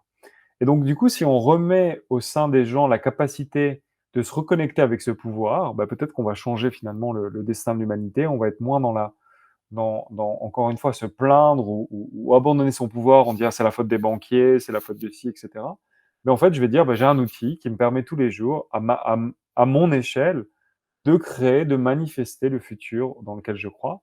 Et donc, on reboucle ces notions d'éthique dont on parlait, etc., etc., et on s'enlève un peu de la spéculation. Est-ce qu'on y est arrivé pour l'instant? Non, pas encore. Mais c'est vraiment ce qui nous anime. Donc, une fois qu'on a fixé cette destination, mais finalement, après, il y a énormément de chemins que tu peux prendre qui sont des détails techniques, comment je vais le faire. Et en fait, la, la, la- l'aptitude que tu as et l'habilité que tu as à piloter va t'amener plus ou moins rapidement à cette destination. Et bien évidemment, va t'amener aussi potentiellement, si tu es si tu en train de traverser le désert, il faut pas que tu meurs. Donc, il faut que tu t'aies calculé bien pour prendre de l'eau ou trouver un oasis, qui peut être une levée de fond ou peu importe. Donc finalement, comme cette destination, elle est toujours alive, elle est toujours très claire et il y a toujours cette énergie du premier jour, parce qu'on en est encore loin. Finalement, il n'y a pas énormément de regrets. Maintenant, si je devais me dire, voilà, si j'avais une baguette magique et que je pouvais runner 2 scénarios et que je pouvais regarder les résultats aujourd'hui, si j'avais pris ces deux chemins différents, je pense que la question que je me poserais, que je passerais dans ce simulateur, c'est si on n'avait jamais construit en CeFi, mais qu'on avait directement construit en DeFi, où est-ce qu'on en serait? Sachant que, comme je le dis, finalement, notre number one use case, c'est des gens qui déposent en fiat. Donc, j'ai pas de conviction particulière que ça aurait été une meilleure direction. Mais je serais curieux intellectuellement de voir comment ça aurait évolué, parce que je pense que le fait qu'on ait construit en CeFi, finalement, n'a pas permis d'impliquer autant qu'on voudrait. Et ça, c'est notre nouveau chapitre qui s'ouvre, notre communauté, à être impliquée, à prendre des décisions en forme de DAO au centre de l'écosystème. Donc, on a eu quand même des réussites d'écosystèmes comme Xborg. Xborg, c'est né d'un projet qui est en fait sous forme de DAO. Donc, c'est un projet qu'on a bridé, si tu veux, mais qui très rapidement a gagné son indépendance et a maintenant une team, une communauté en elle-même, etc. On a juste aligné nos valeurs. Et je pense qu'il y a une certaine beauté à faire ça. C'est un peu comme si tu écris une Bible, mais tu n'es pas obligé de construire toutes les cathédrales. Elles vont se construire d'elles-mêmes et chaque cathédrale offre la même valeur, quoi, respecte les mêmes valeurs, mais chaque moine est différent, le design est différent, donc tu as une différente expérience en tant que community member de cette religion. Et c'est ça mon plus grand questionnement. Maintenant, encore une fois, les briques, c'est un puzzle. Tu peux commencer côté gauche, côté droit, au milieu. Et finalement, à la fin, ce qui est le plus important, c'est que tu reconstitues ce puzzle. Et donc, pour répondre à ta question, ta deuxième question, c'est bah, qu'est-ce qui se passe après la levée de fonds? Bah, comme la première levée de fonds, le vrai travail commence, même si maintenant il a déjà commencé. Et donc, on a promis un ensemble de choses à cette communauté qui nous supporte. Et maintenant, il faut qu'on honore, comme on a honoré il y a 5 ans, des gens qui nous ont soutenus durant l'ICO. Il faut qu'on continue d'honorer voilà, les promesses qu'on a faites et continuer dans notre objectif de devenir cet acteur européen de référence en ce qui concerne l'investissement et en commencer par les crypto-monnaies. Au Voilà. top. J'ai compris que tu préférais regarder le futur plutôt que de te ressasser le passé. C'est assez pertinent ce que tu dis par rapport à si on avait construit en DeFi plutôt qu'en CeFi, sachant qu'on n'aurait potentiellement pas vécu FTX puisqu'on revient dans le passé, on n'aurait pas vécu, on n'aurait pas connu Metamax parce que c'est, je sais plus quelle année, ou Uniswap ou tous ces petits échangeurs-là. Peut-être que aujourd'hui Swissborg ressemblerait à ça, quelque chose d'extrêmement simpliste sur une page ou une application mobile et puis en avant et tout se passe très bien. On n'aurait pas connu le boom de la DeFi, parce que le boom de la DeFi, c'est 2020, 2021, mi-2021, il faut le savoir aussi, et les technologies présentes en 2023 ou 2022 ne sont peut-être pas celles qui étaient présentes en 2018. Donc c'est vrai que c'est toujours, quand on connaît les choses, c'est toujours se demander, en fait on peut quantifier et on pourrait en fait essayer d'encadrer, de se dire, si on avait construit, on était allé dans cette direction-là, potentiellement les résultats qu'on aurait eus à ce moment-là précis, parce qu'on a vécu les événements. Dès lors, je terminerai sur une dernière question. Aujourd'hui, on n'est pas en 2023, on est en mars 2028. Dès lors, le visage de Swissborg aura très probablement, et je dis bien très probablement, beaucoup changé durant ces 5 prochaines années. Ce sera peut-être devenu une super success story, un géant européen, un incontournable peut-être européen, voire mondial. Vraiment, enfin, on peut se laisser imaginer tout ça. Et j'espère de très bonnes choses, des séries B, des séries C et tout ce qu'on peut imaginer derrière. Et donc on est en mars 2028. Et aujourd'hui, on est bien en mars 2023. Dès lors, on revient en mars 2023. Quelle est la première chose que devrait faire Swissborg pour garantir son succès? On est dans la même situation, mais on n'est plus en 2018, on est en 2028 et on a le droit de revenir en 2023. La première chose que Swissborg doit faire pour garantir son succès. On n'a pas le temps, c'est ça qu'il faut faire et c'est maintenant qu'il faut le faire. Je pense que chaque écosystème, au-delà de la technologie qu'il peut construire, au-delà voilà, des différentes chemins qu'il peut développer, à la fin, ce qui importe le plus, c'est la communauté et la loyauté que la communauté a pour l'écosystème, et à commencer aussi par les employés. Donc, la première chose que doit faire Swissborg, c'est continuer à grandir, parce qu'on a encore une petite communauté. On doit continuer à se focaliser sur avoir des gens qui sont extrêmement loyaux à notre écosystème. Et pour ça, c'est comprendre exactement, en fait, quels sont les différents cycles d'investissement et comment, en fait, on accompagne les gens à travers, comme tu l'as dit, on a beaucoup de désinformation. C'est extrêmement dur de créer cette confiance avec ne serait-ce qu'une source d'information. Et donc, je pense que Swissborg, c'est le sujet qu'on travaille le plus aujourd'hui, doit un peu transcender euh, cette, euh, euh, cette perception et cette utilité où tu n'es qu'une plateforme. Et ce que je veux dire qu'une plateforme, c'est une plateforme qui permet de déposer mes francs suisses, mes euros, acheter du Bitcoin et de l'Ethereum, et après se sentir abandonné. Parce que finalement, si tu regardes bien comment la crypto s'organise, la majorité des plateformes, quand quelqu'un vient sur une plateforme, le processus de décision, elle a déjà été pris avant de pénétrer sur la plateforme. Donc, tu as écouté Hermès sur une vidéo où il t'a montré une analyse et tu t'es dit, tiens, ça c'est cool, j'ai envie de finalement, il a raison, le Bitcoin, c'est ma police d'assurance au cas où l'humanité ou le dollar est complètement complètement en chute. Donc, il faut que j'achète au moins 1000 euros de Bitcoin. Et donc là, tu vas prendre ta plateforme préférée et tu vas le faire.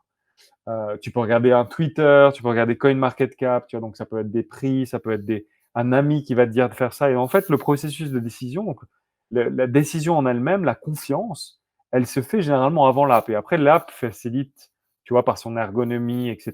Tu vois, tu vas créer une préférence, on va dire, de confort d'utiliser telle ou telle plateforme ou de sophistication en fonction de qui tu es. Et le grand, je pense, challenge de Swissborg, c'est ramener une part de cette décision au sein de l'application. C'est-à-dire créer un des modules qui te permet aussi de t'inspirer et des modules qui peuvent t'amener en fait à être aussi plus en confiance avec l'écosystème. Je prends un exemple. Il y a 2 semaines, pour ceux qui ont suivi, il y a USDC qui a perdu la valeur de son PEG. Donc tu reçois toute cette information. Est-ce que déjà savoir où est-ce que ça peut s'arrêter, est-ce que ça va à zéro ou pas, c'est extrêmement dur à faire. Donc, je peux t'envoyer des articles, je peux t'expliquer, c'est ce qu'on a essayé de faire, mais est-ce que je trust ou pas? Mais ça, transformer ça, tous ces insights, tout cet amas d'informations en une décision d'investissement, c'est là où la complexité est. Et donc, Swissborg, vraiment, son rôle, c'est de repackager ça dans une expérience où je peux venir sur l'app et je sais quoi faire à partir de cette information. Pas parce que on m'a éduqué à le faire et je sais que je vais combiner telle et telle chose, mais parce que j'ai déjà des choses prépackagées dans l'app qui vont me permettre de prendre une décision basée sur un flux d'informations. Parce que la décision s'effectue, je le répète, très rarement dans l'app, à part regarder les prix. Alors, le use case de base, c'est j'ouvre mon app, je vois un prix, ah tiens, je vois Bitcoin qui a descendu tant, je vais en racheter. Mais à part cette prise de décision qui s'effectue purement sur une base de prix, où j'ai déjà en fait acquis des automatismes, il y a très peu d'automatismes qu'on a. Et donc le but, c'est vraiment d'agrandir cette chose-là. Je pense que c'est ce qui va créer notre succès dans le futur parce qu'on va avoir cette relation beaucoup plus intime avec nos utilisateurs. Et comme le grand rêve de Swissborg, maintenant, si je me promets dans le futur, c'est de créer vraiment cette organisation qui n'est pas centralisée, mais qui est justement à décentraliser un maximum son pouvoir. Il faut qu'on amène les gens à créer des expériences positives avec nous, mais aussi à être plus en contrôle du range de possibilités. Et pour ça, il faut qu'on développe des choses, et c'est ce qu'on appelle aujourd'hui Swissborg Opportunity, qui va porter certainement un nouveau nom.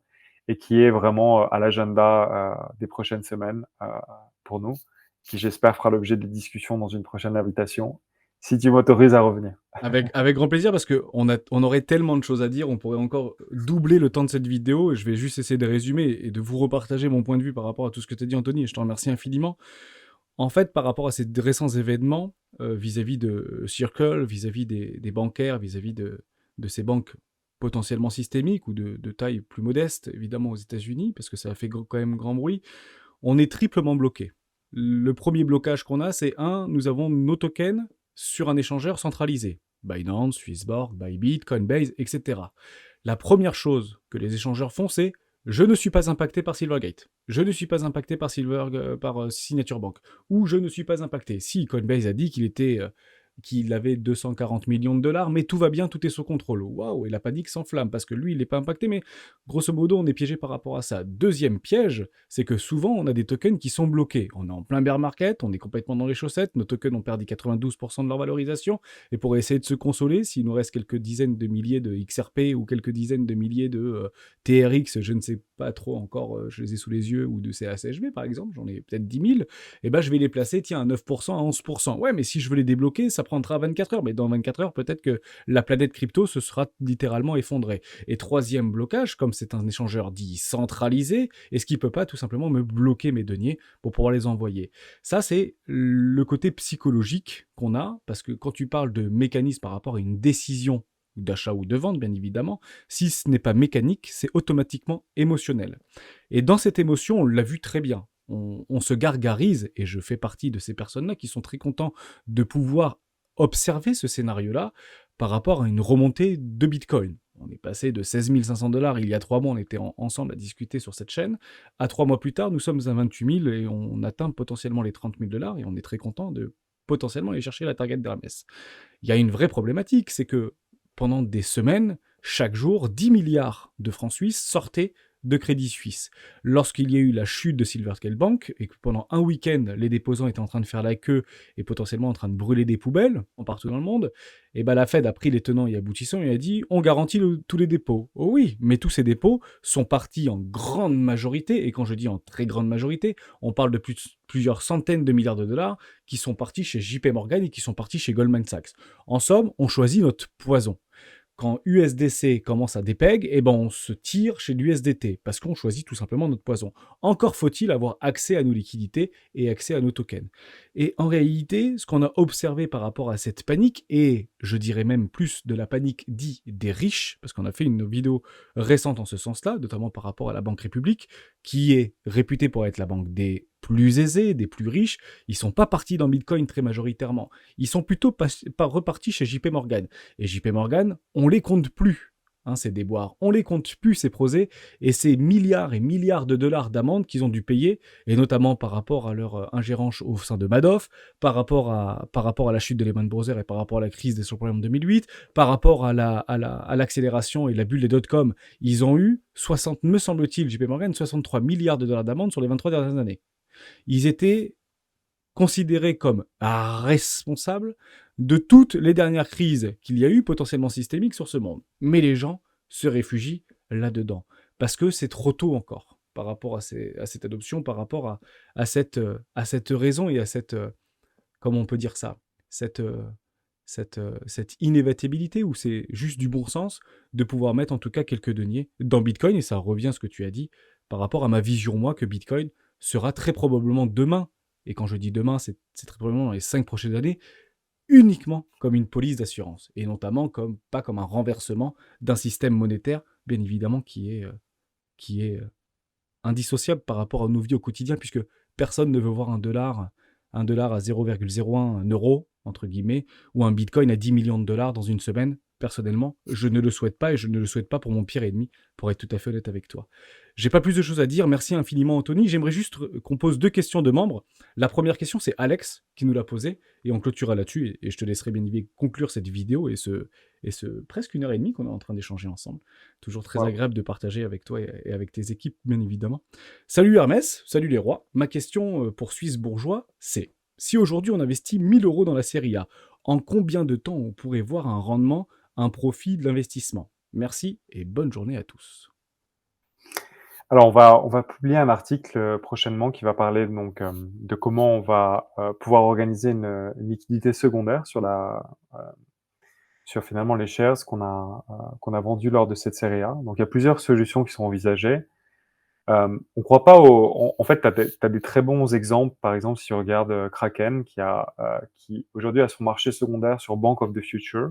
Enfin, c'est un exemple, hein, il y en a d'autres, par définition, puisque c'est un marché secondaire, purement OTC.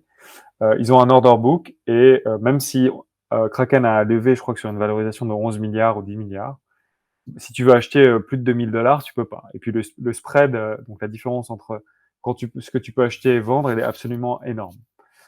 Donc en fait, la réalité, c'est que les order books sont très peu, sont pas convenient pour faire ce genre d'opération.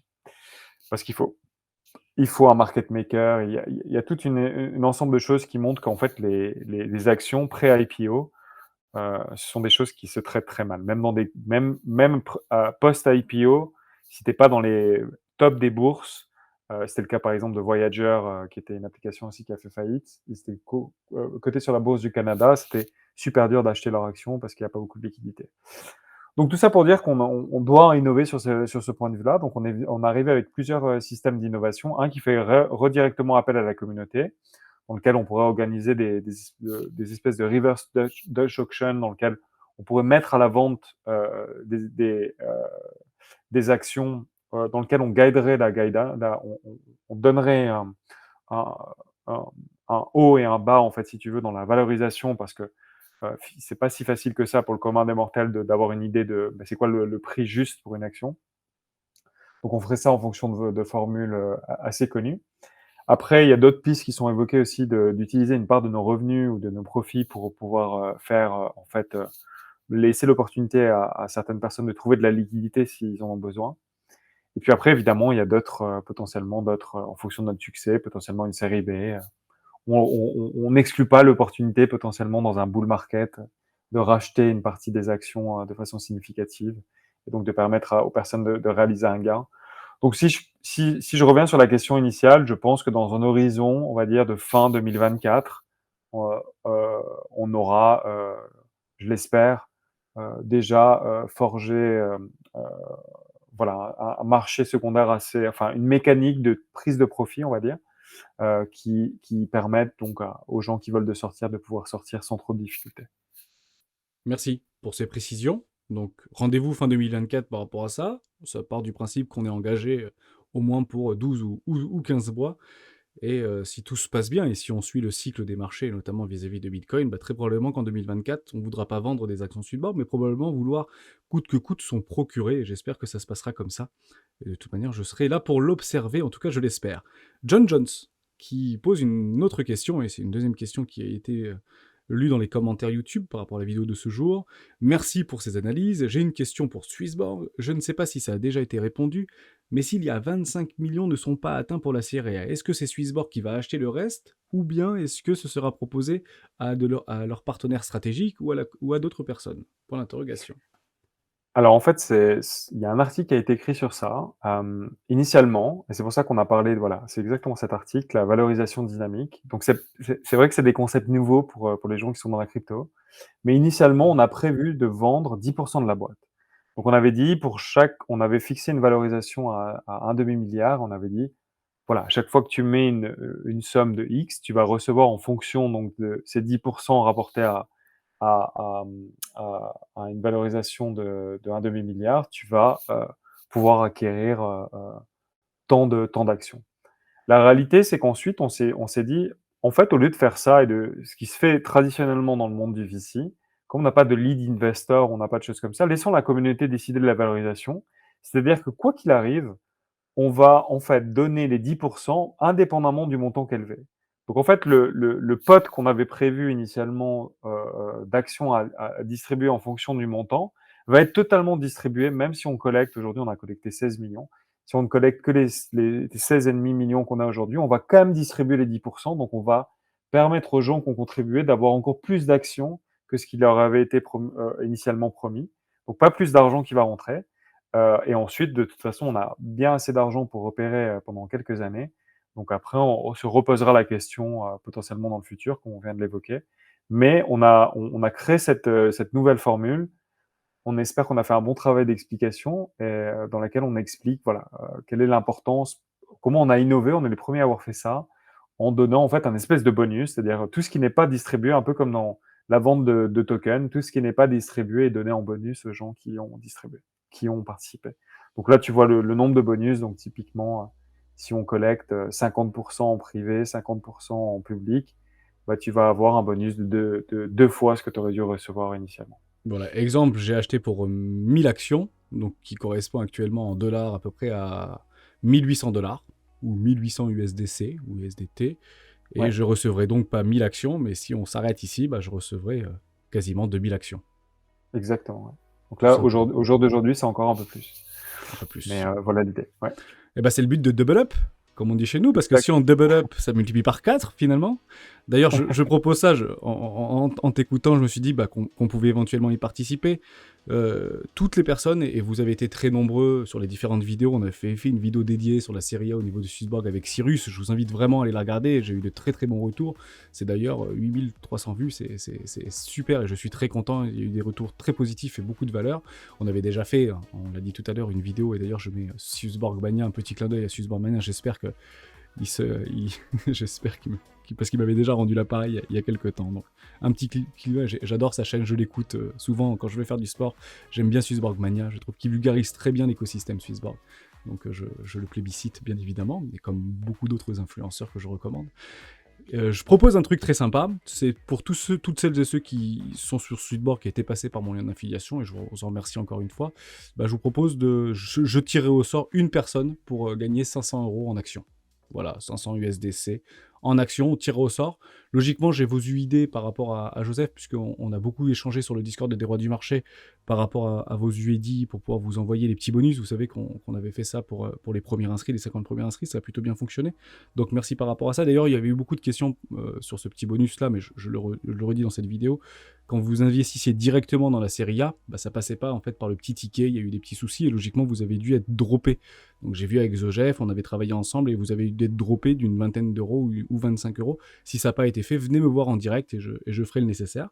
Mais voilà, pour toutes celles et ceux jusqu'à la fin du mois, donc jusqu'au 31 mars, qui s'inscrivent directement avec les liens dans la description, qui participent à la série A, et ben je lui offrirai 500 $, tirage au sort, qui sera fait à la fin du mois ou un jour avant. Et j'espère que ça vous plaira, bien évidemment. J'ai toujours redistribué à la communauté, on est tous dans le même bateau. Merci pour ça, merci Anthony. Est-ce que tu veux peut-être ajouter quelque chose? Et je te donne bien évidemment le mot de la fin, et on s'arrêtera là-dessus. Non, voilà, même merci beaucoup pour l'invitation, c'est toujours assez passionnant. Je pense qu'on est deux personnes assez passionnées non seulement de la crypto, mais aussi, je pense que de ce qui vient avec la crypto, donc la remise en cause, je pense, du système, de comment l'humain fonctionne, de la philosophie. Et donc c'est toujours un plaisir d'être là. Je pense qu'on fait toujours beaucoup plus de temps que ce qu'on a initialement prévu. Mais je reviendrai avec plaisir et merci pour les auditeurs et toute la communauté Swissborg ou les communautés à venir que je salue. Et voilà, merci pour le soutien. Grand plaisir d'avoir été là et à bientôt. Merci beaucoup pour ta présence. Je vous souhaite à tous une excellente journée. Ciao.